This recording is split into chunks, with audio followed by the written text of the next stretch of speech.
Hey, welcome to All Things Cozy with Gillian. And Matt, We are a bi-weekly podcast about everything that is warm, soft, and comforting.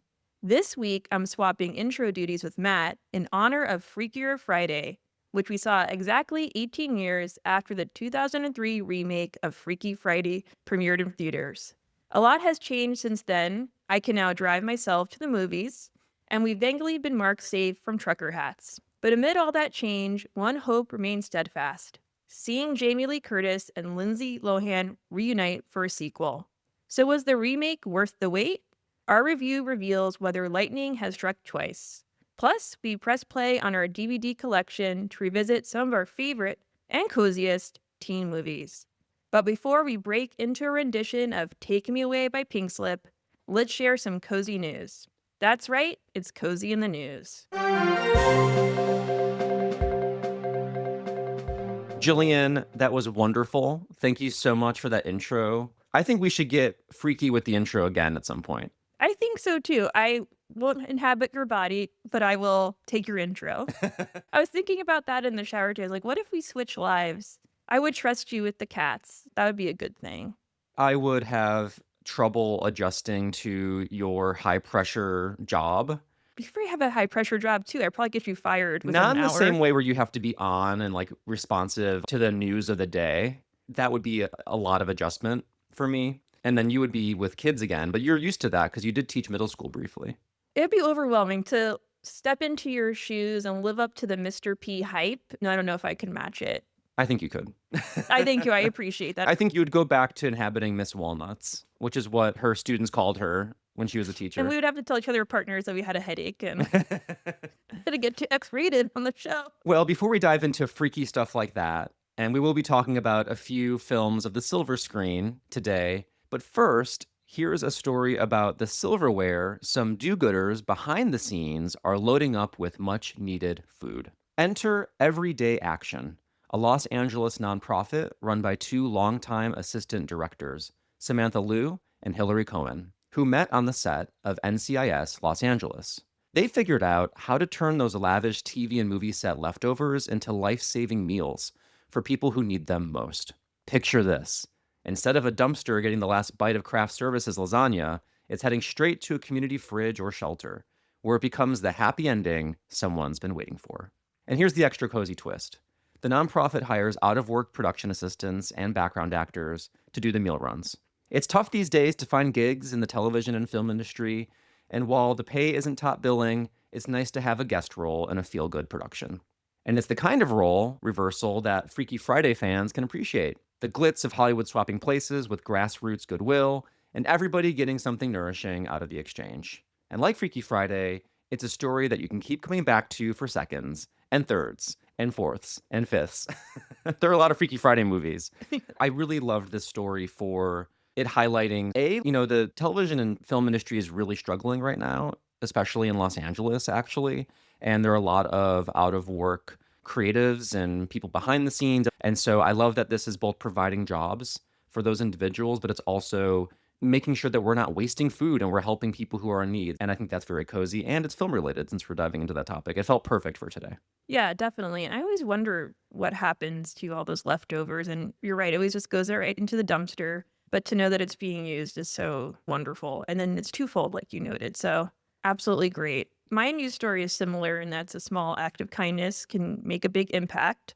And the saying goes that cats have 9 lives, and in Amsterdam, that might just be true. As reported by The Independent, the city has come together to prevent the increased drownings of cats in its iconic and scenic canals, investing about 116,000 USD to install tiny wooden stairs in high-risk areas. When cats accidentally fall into the canals, they're unable to climb back out due to the high walls, and as a result, 19 cats sadly passed away in the last 6 months. A simple measure can prevent enormous animal suffering, Judith Kroom, representative of the Netherlands Party for the Animals, said about the initiative. The adopted motion demonstrates that, as a city, we can take responsibility for protecting the lives of animals. Although this sort of story would typically upset me, this is not a fun topic, Kroom touches on what makes this actually cozy for me, which is that a small act can do a lot of good, and that also the fact that we have these problems that like this one, can be easily solved and the city's actually coming together to do something about it, which is a rarity. And so that's really nice to see as well.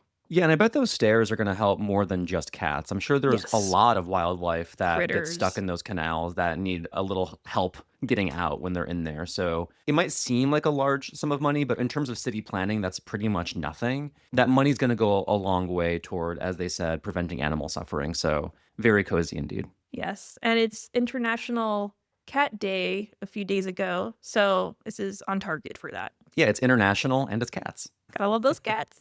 All right, Jillian, are you ready to get freakier and cozier?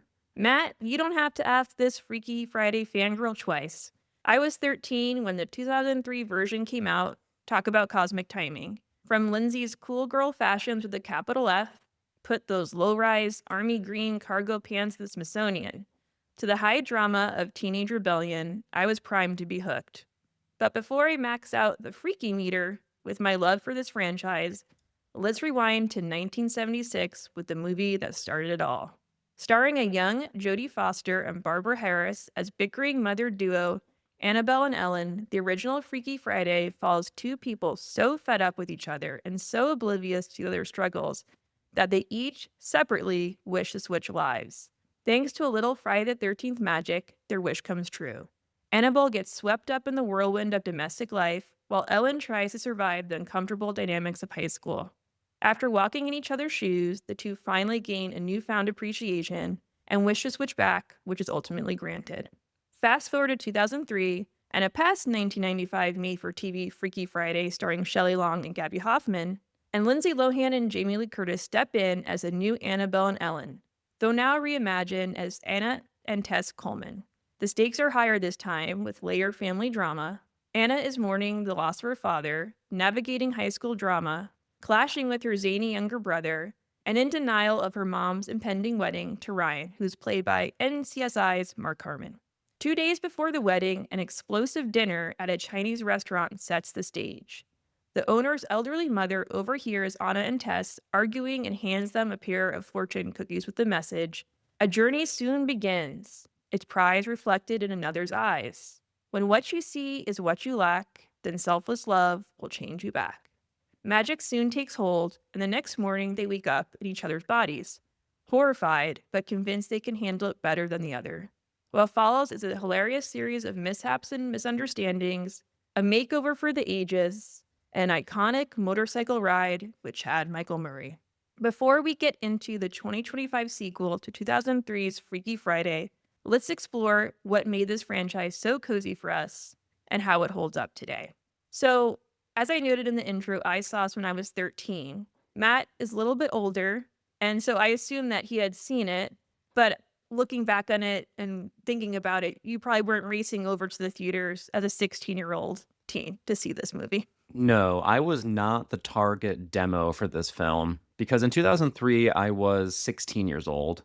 And even though I was never not watching movies like Freaky Friday, at the same time, I think I was much more focused on Kill Bill and Lord of the Rings and things like that. But I'm so glad I could remedy that in 2025 and finally sit down and see this film.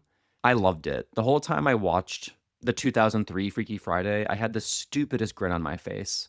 I mean, it's just really funny, and I think what stands out to me most is that these films are such great showcases for the actors because they get to play against type. They get to perform a wildly different age, which of course is where a lot of the comedy comes from. But there are so many small decisions that they get to make, even with their physicality. And these are very slapstick heavy films. Like there is a lot of physical humor in them. But even beyond that, the really small things that they do on screen, for example, when Lindsay Lohan is okay, so when her mother is still in her body, so it's Lindsay Lohan performing as her mom, but she can't play the guitar on stage in Pink Slip.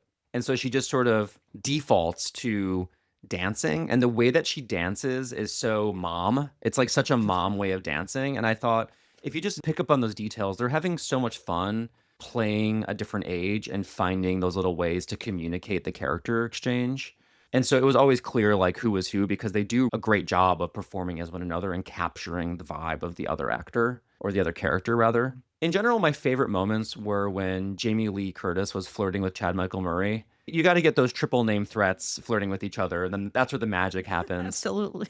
They're both, like, freaking out over millennial pop music, and the chemistry is Oh, real. off the It's charts. off the charts, it's incredible, and it brings up all of these conflicting emotions in the viewer where it's like, of course, you know that inside that body is the teenage character, and so, in some way, it's incredible because you know that they're and they even point this out in the film, it's like, well, it's not for your body, it's for your mind, right? That there's an attraction there. Not to suggest that Chad Michael Murray couldn't be interested in Jamie Lee Curtis for her appearance. And my other favorite parts of the movie were the therapy scenes where again, the teenage daughter is having to perform her mother's job as a therapist and does such an awful job. And her disgust at having to answer the phones and be an adult, she cancels the catering because she doesn't like herring. And the way that she calls out one of the clients because she's reading her daughter's diary, those moments were so funny. And I really laughed quite a lot watching this, like in an embarrassing way, because I watched this alone at home and it was just me laughing to myself like a fiend. I was under no influence of another audience or other people around me laughing.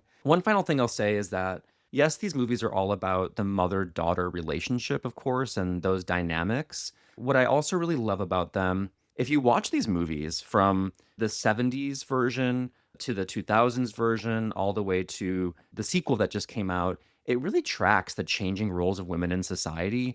And when these characters switch, what they're doing and what being a high schooler looks like and what being a mom looks like changes dramatically.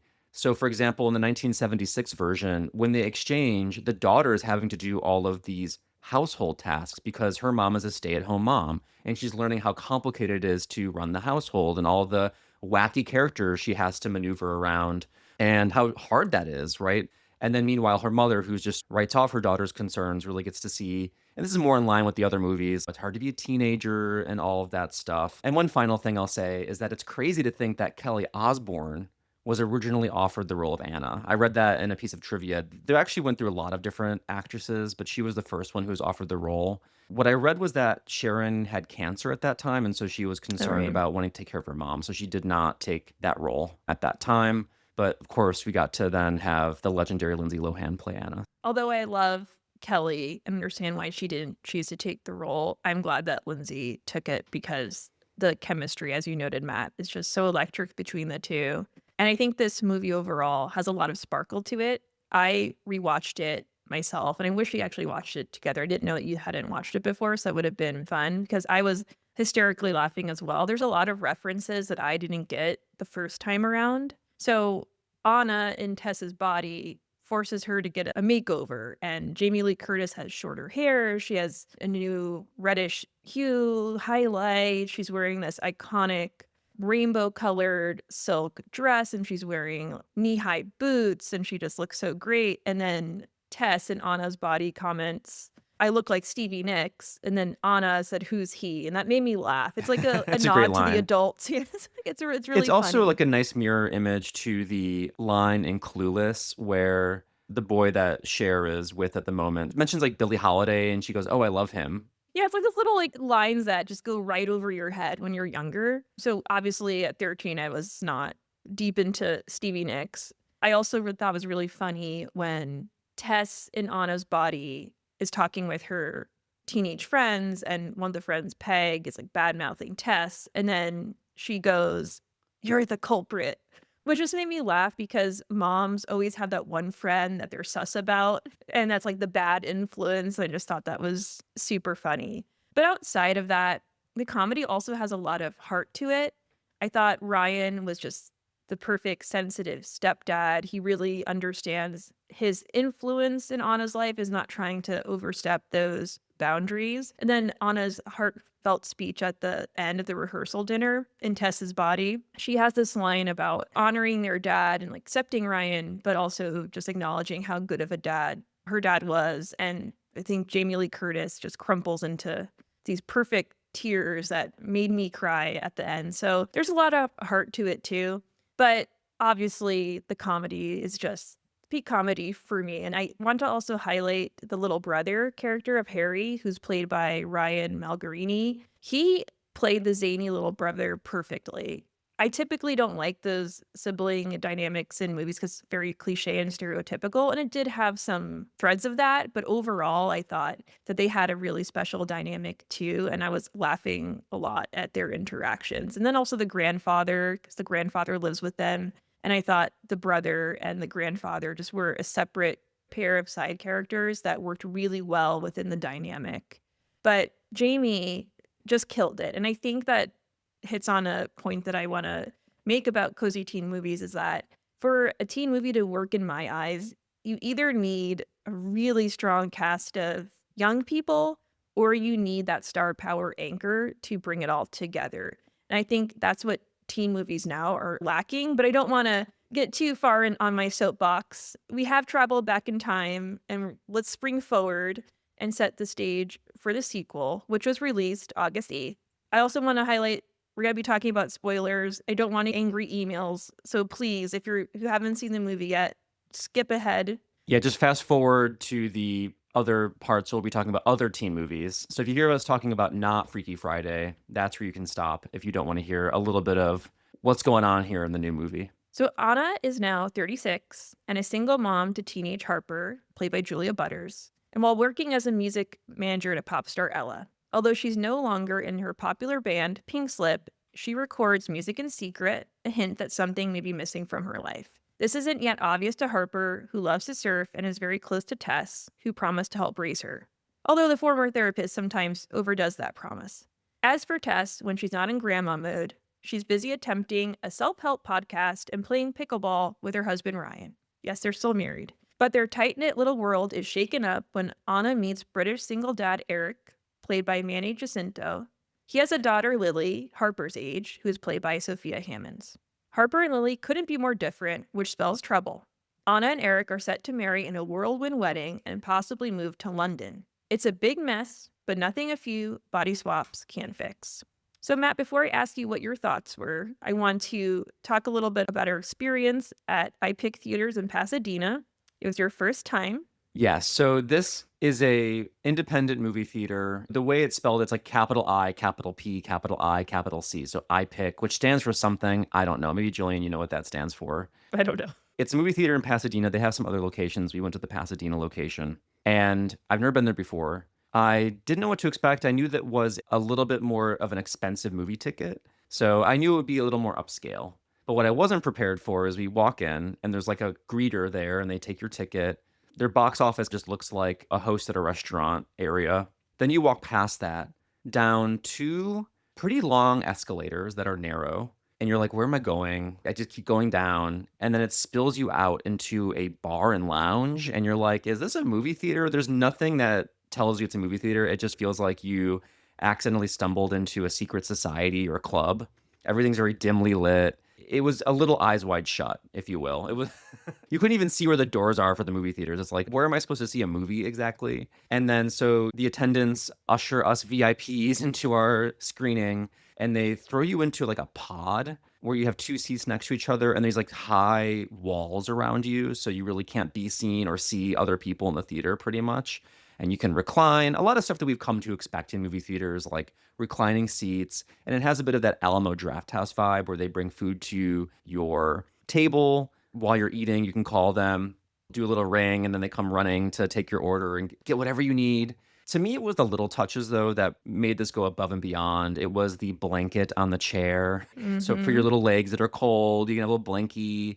It was the cloth napkins that they give you and the silverware, which although the clanking did freak me out a little bit, I was like Yeah, it makes so me anxious. yeah, I Yeah. was so concerned about not making noise. And yeah, we dined like kings and queens. We got mozzarella, they were They're elevated mozzarella wedges. wedges and some sort of like sushi dish. We also got popcorn that was complimentary. Here you So I'm go, a gold ma'am. member. Yeah. Just dust my shoulders off. Yeah, they couldn't look Jillian in the eye. It was kind of interesting. Of course, we got like gigantic pours of wine as well. I had 15 ounces. It's like they offered in 9 ounces and 6 ounces. And so I was flying high, having the time of my life because I was with Matt at one of my favorite places. We're eating mozzarella sticks. We're watching Freakier Friday, which I was so excited to see. So I was just in such a spirited mood that after the 9 ounce, like, yeah, give me the 6 ounce. I really was on a tear. Matt had to stop me from breaking out into Take Me Away, performing in it for everyone. It was a wonderful experience. But was the wonderful experience hampered by a bad sequel, or was it elevated by a winning sequel? What's your take, Matt?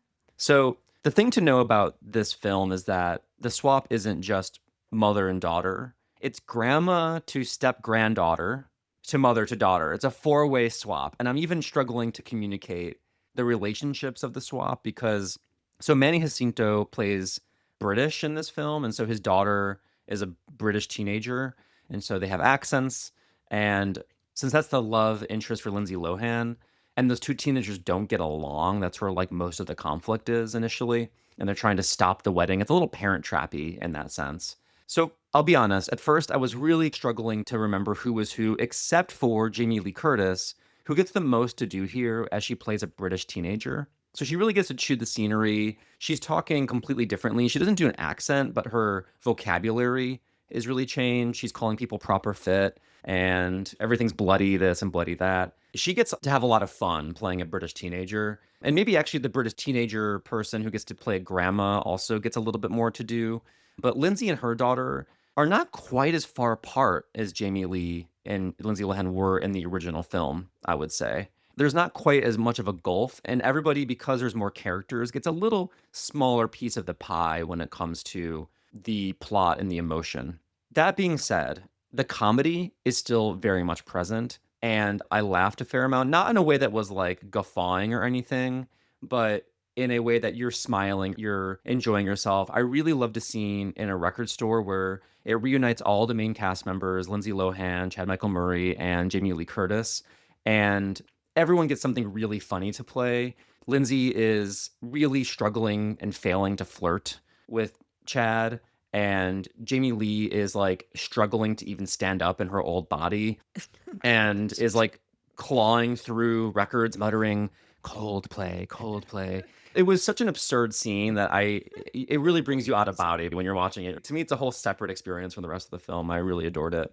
And I really loved Manny Jacinto as the love interest for Lindsay Lohan. He's just So so charming and cute. extremely easy on the eyes, and he gets to have a very captivating dance scene in the Oh, film. yeah. Maybe it just lacked a little bit of the extremes that brought the heart and humor to the original to the heights that it did. For example, I'll point out one more thing. In this film, Lindsay Lohan is a celebrity manager. She manages a celebrity musician. And so when her daughter gets to go to work as her, she's in a photo shoot for this person's album. This is a very different experience from going into a therapist's office and having to deliver sound advice and therapeutic treatment to clients. It's very much in line with what a teenager would imagine themselves doing when they grow up, I think. And so they can handle that stress much better. And they do kind of call that out. Like they're able to talk to the starlet in her language, right? And it really helps her. But I think in terms of the conflict and drama, some of those pieces don't come together because of the circumstances for where they wanted to bring the characters into the future. That was really generous to where those characters ended up in life, but means everyone's a little bit more privileged and rich in a way that they weren't in the original. And it gets just a little bit less relatable than that first film. Yeah, I think that's really well said. Because it's a four-way swap, all the storylines are spread a little bit thin. And what I loved about the original is that because we have only two players, we get to see and enjoy the interactions they have with the folks who aren't in a body swap. So it's really funny to see Ryan react to Tess with Anna inside her body. And then also the little brother having his mom treat him like a sibling. Those are really fun reactions. And so we do see Eric reacting to Anna. And we have the interactions a little bit with Ryan playing pickleball with Tess, and that's a funny scene. But outside of that, it's really the four body swappers interacting with each other, and that kind of closes up the circle of comedy that they could have explored. So that was a little disappointing for me. And I also read a good point about Chad Michael Murray's character is that in the original, he has that growth where he realizes that, okay, Tess is not the right person for me, and he sees Anna for who she really is. But now he kind of regresses, and that's really funny, and I enjoyed that. But it's kind of odd because I would assume that him and Anna had a legit relationship. I don't know. I think there's different ways they could have played it with having Anna and Tess just be the sole body swappers. Maybe Anna had a kid with Jake, Chad Michael Murray, and she wants to divorce him, and then maybe Tess is arguing that she should stay with him to keep the family together, and maybe they have that kind of tension and frustration. Then when they swap, she sees, oh, this is actually really the right thing for them and backs off a bit. I don't know. I think there's different ways they could have done. I was thinking a lot about it, how they could have played it. But that said, I also enjoyed it a lot, similar to you, Matt. There's a lot of funny moments and then also callbacks. Some went over my head, some I noticed. So I did notice that Elaine Hendricks, who played Meredith Blake on Parent Trap, had a small cameo. She was the magazine editor in the movie. And then the point that went over my head is that Eric and Anna were supposed to get married on October 3rd, which is a reference to Mean Girls. So there's a lot of fun Easter eggs that I appreciated. I really enjoyed my time in this film. It was a really easy watch and a great time at the theater, especially like Gillian said, when you're primed with your mozzarella wedges and your wine. It's the kind of experience that makes Twisters the standout film of the year. Yeah, I realize that every movie I see in there is colored by what I'm eating and what I'm drinking. Now looking back on it, 'cause I was like, Twisters was the best thing I've ever seen in my life. And then when we had this experience, Matt, I got home and I was like, this was the most amazing film I've ever seen. It top twist. And I had the best time. I was texting Matt. I had the greatest night ever. And I did have the greatest night ever. But when you have wine, mozzarella wedges, and your best friends have free popcorn and Lindsay and Jamie, I mean, what could go wrong? So I'm glad that we saw it. I recommend seeing it. I think it deserves a lot of love. Maybe Weapons overshadowed it though, which I understand, but hopefully it gets some love next weekend. Yeah, and even if you don't catch it in theaters, I recommend checking it out. It's still a lot of fun, just as much fun as the original. Also, really standout performances by Vanessa Bayer Oh, yes. as the psychic. And she has so many funny lines in this. She's really hilarious. She's a hustling psychic and she has all these other side gigs. This movie really is, and I think all of these Freaky Friday movies are a love letter to Los Angeles. The city plays itself in these movies. It's so present, and it's never more present than in Freakier Friday, where they really go all around the city and they shot most of it on location in Los Angeles. And going back to my news story about like them really trying to revitalize the film industry, this movie feels like it was bought and paid for by the California Tourism Board or something. They're like, bring production back here. So it was great to see LA in film, and they really shot in Los Angeles. Yeah, and I'm one of those people who I revert to like being a 10-year-old. I'm like, I know that place. No, exactly. Yeah, it is really kind of embarrassing in that way. Little thrill. Guilty as charged. Well, speaking of being guilty, we are guilty of loving these classic teen movies as a teenager or a preteen. So to that end, Matt, what films were you watching and loving when you were a teenager that are teenage minded? I would be remiss if I didn't mention 1995's Clueless as being hugely influential. That's where, a stylish Beverly Hills teen played by Alicia Silverstone as Cher plays matchmaker for her friends and discovers that love and life can't be orchestrated as a makeover as much as we would like it to be. As if I couldn't mention this modern adaptation of Jane Austen's Emma. And some might say that Mean Girls is the most quoted millennial teen movie, but they'd be wrong because that movie came out in 2004 after Freaky Friday. And by then, everyone had been repeating lines like, whatever, or you're a virgin who can't drive, and that was way harsh.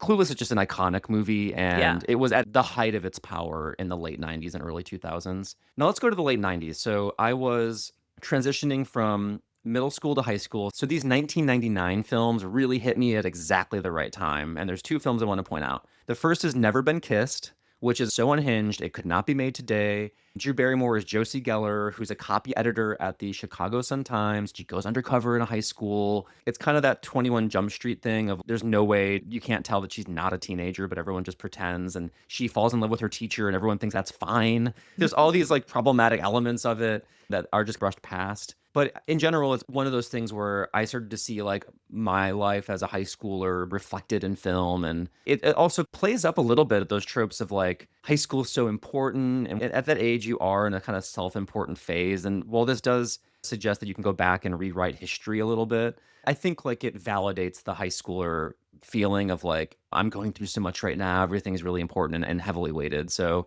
my feelings were validated in Never Been Kissed, even though it is absolutely an unhinged film. I tried to make a friend watch it recently because we were like, you got to see it. You've never seen Never Been Kissed. And we put it on, and I was like, I can't justify this. I'm sorry. I guess this was like you had to be here kind of film, but I would be remiss not to mention it. And the other one is Drop Dead Gorgeous, which really captures the dark comedy that I really loved during this time period, very irreverent.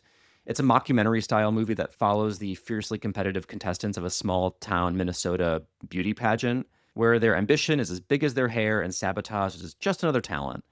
So it's an amazing cast. Allison Janney, Amy Adams, Kirsten Dunst, all giving us over-the-top accents, some truly outrageous deaths and accidents, and a heaping dose of Midwestern culture. Beneath the satire, I think there's a lot of coziness in that Midwestern earnestness. And I think it's really emblematic of that kind of late 90s, early 2000s humor, very sharp-edged, weird, and confrontational almost. And it's like, yeah, are we making you uncomfortable kind of vibe? And this is before the fake documentary lost its charm. So I think it still had a lot going for it in that regard. It's really just one of the most smartest teen films. I also loved Never Been Kissed because I saw it in the theaters with my grandma. And I'll never forget, and this is a heartbreaking scene when Drew Barrymore's character gets hit with the eggs because she's invited to prom and it's a joke. And my grandma at the time, she's been my grandma. I'm not switching We have grandmas. since parted ways Yes. after a Freaky Friday incident gone wrong. And so I remember her going, "Oh no, that's not right." So I can hear her saying It that. was devastating. No, I can't rewatch it because of that. Poor Josie Grossi. It's too upsetting. Yeah. But my favorite teen movies have more of a Y2K perspective. So I'm glad that you went the late 90s route because I'm going to dig my heels into the early 2000s. I have to mention 13 Going on 30, and I believe this movie proves my theory that every teen movie needs a solid adult anchor or star power to make it work. Jennifer Garner and Mark Ruffalo have the most adorable, gentle, and cute chemistry. It also touches on my secondary theory, which is that there used to be minimal costume changes. And that's why there are so many iconic outfits in 13 Going on 30 that people still love today.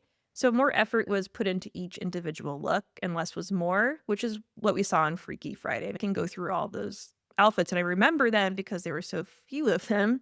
And I appreciate that. I like that. And that was in 2004. Another 2004 movie I love, Saved. Mandy Moore plays such a fun mean girl. I would love to see her get back into those more, I say, bitchy roles. And I love Jenna Malone. This was her era. She was in Donnie Darko, The United States of Leland, Life as a House. So to see her in this was really fun. And it was one of the first teen movies that actually made me think and consider the messages in the humor. Yeah. So I'll always appreciate it for that. And then dialing it back, so I guess I skipped ahead to 2001, Princess Diaries. Love this movie. Once again, we have a powerful star anchor in Julie Andrews and has a makeover scene that is deeply iconic. Enough said. So those are my top 3. All great choices. What I love about your list is that it does capture now that we've hit the new millennium, what were those teen films that were influencing the culture?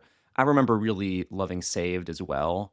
And it was that wonderful time when you could have smaller independent comedies like that really hit the mainstream and be seen. They had a lot of dark humor, very funny, had a point. I remember really liking that. I haven't rewatched it since I've seen it. So my opinion of it is very much colored by my original viewing of that. So I don't know exactly what I would think now, but that's actually what we're going to talk about next, which is the teen movies that we have a new appreciation for as an adult. For me, the direction I took this was more about the story itself and the way that the movie hit me as an adult because it came to me later.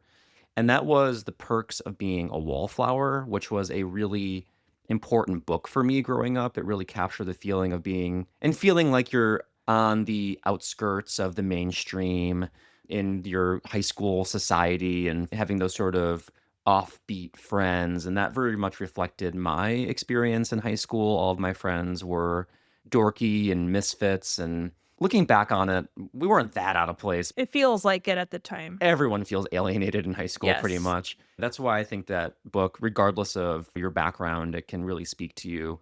So that book mattered a lot to me as a teenager. And the movie came out in 2012 when I was in my 20s.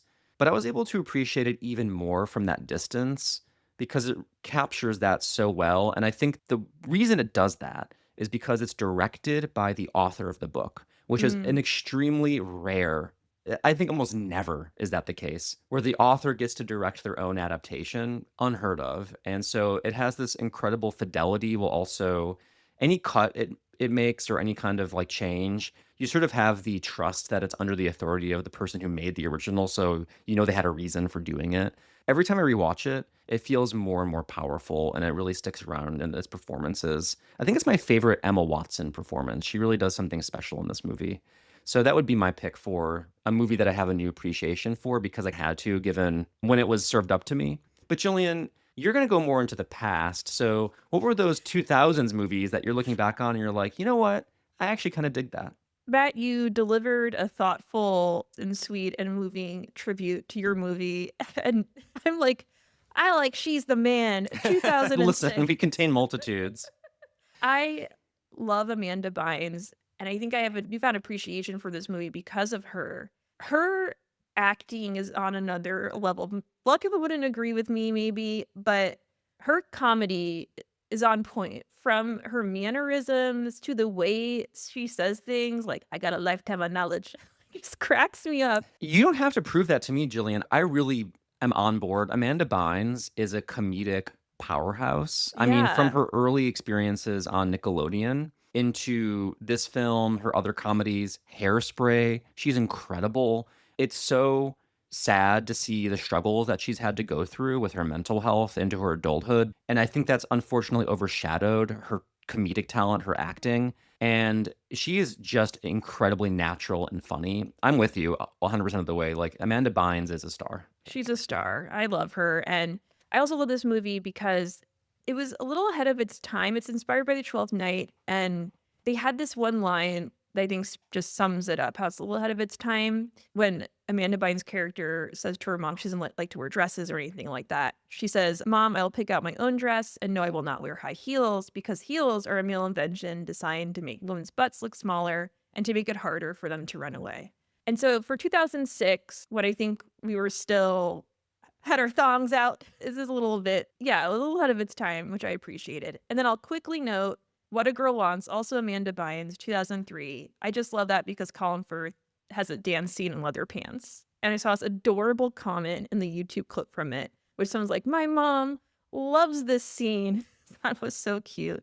While we're on the topic of Amanda Bynes, one quick story from my childhood.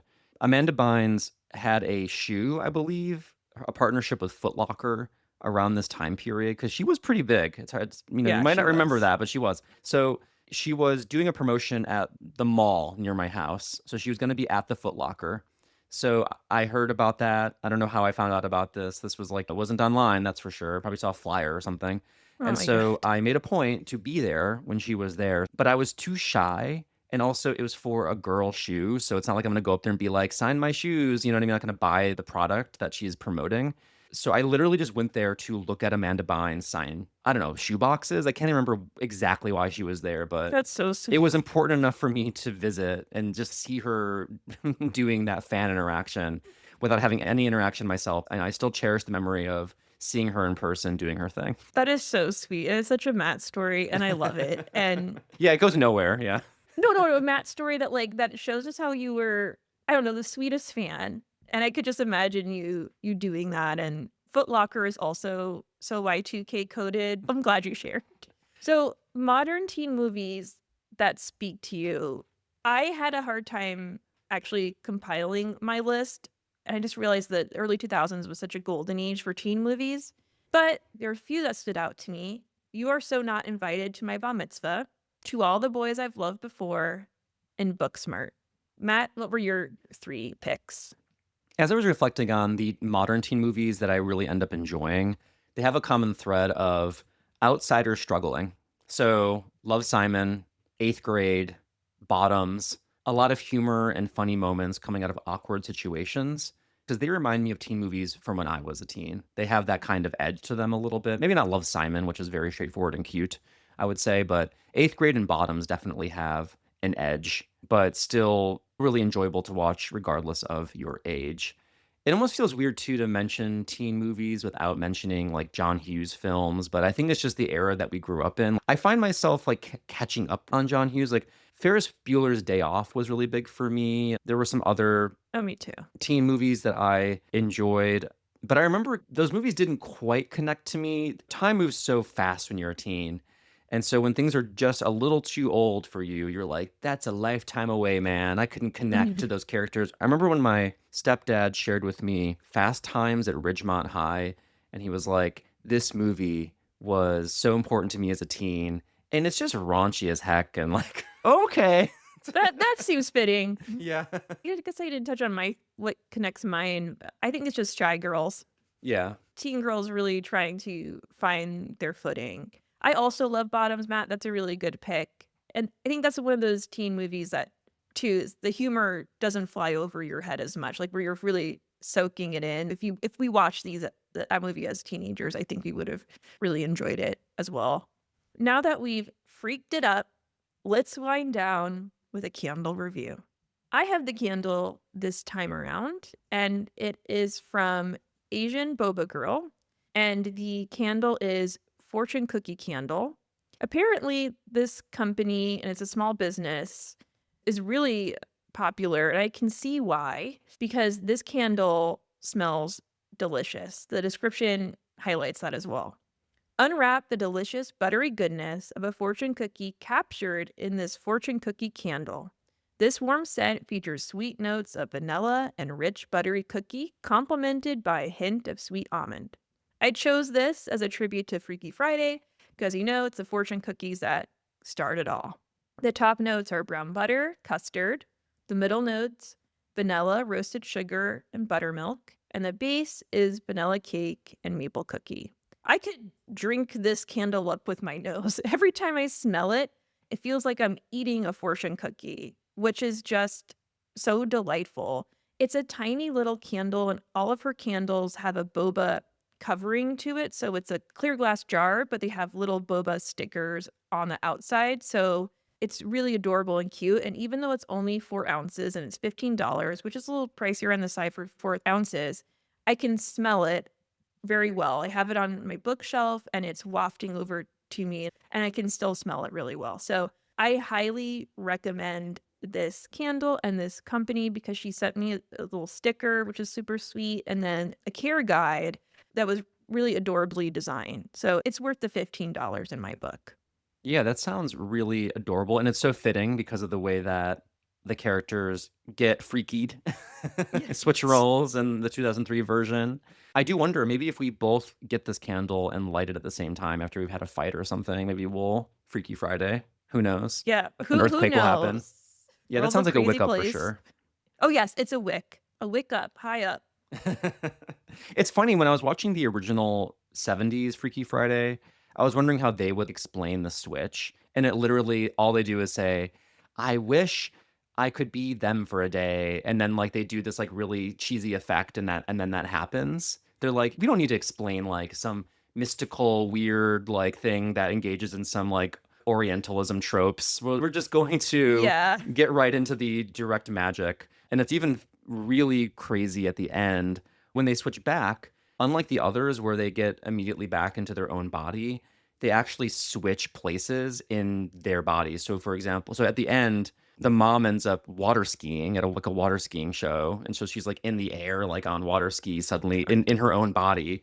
And then the daughter is driving a car, Jodie Foster. Definitely an interesting switch. And also just the brazenness of being like, we don't have to explain it. And you know what? They're kind of right. Like it's all kind of fluff. Right, it's magic. You Yeah, we can't can get right explain into it. magic. Exactly. Just get right into the hijinks.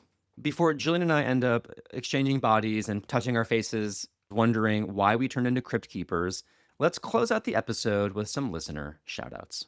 Thank you to Steph for joining our Patreon all the way from Australia. That's really cool. And thank you, Allison from Texas. You both make us feel like pink slip level rock stars. Woohoo, rock on. We also want to shout out a brand new review that is on our Apple podcast. It just dropped on July 29th. It's titled Cozy, Just Like the Name by WNC Hart, who writes, I was in search of a more wholesome podcast that made me feel good while listening to it, and this was exactly what I was hoping for. They've introduced new cozy things to me, which I'm excited to check out. We're very excited to hear that. Thank you for joining us on our cozy adventure. We hope that you've enjoyed this romp through these high concept comedies of our youth and of many youths. I'm sure some of our listeners maybe have fond memories of seeing the Jodie Foster original, or some of you are maybe even attached to that 1995 remake. Or maybe even yet, you are a admirer of the 2018 musical version from the Disney Channel. There's so So many much Freaky Fridays, freakiness. for so many different people. And so we thought we'd take a moment while we have the new film to highlight this extremely cozy film franchise. And you can help us stay cozy by supporting us on our Patreon. You can join us at patreon.com/allthingscozy and unlock perks like a cozy magnet, a sticker, joining our incredible book club. We're reading a Golden Girls cozy mystery. You should get on that with us. And finally, you'll unlock the mug, where we have a summer mug, our final mug prize for our Patreon listeners. This is the last chance to get a mug with our mascot on it. So hop on that opportunity. We hope to see you on our Patreon. Of course, you can also keep up with us on social media. We're at Instagram and Facebook at All Things Cozy Podcast. And we are on Blue Sky. We're trying it. So the crickets over there still. But if you're over there, join us in the quiet solitude of Blue Sky at All Things Cozy Podcast. We'll be back in your ears with a brand new cozy episode. Hopefully by that time the magic will have worn off and maybe I'll be back into the intro seat. We'll see. We'll see. It's really nice to have to learn our lesson. Until next time, stay freaky and stay Stay cozy and freaky.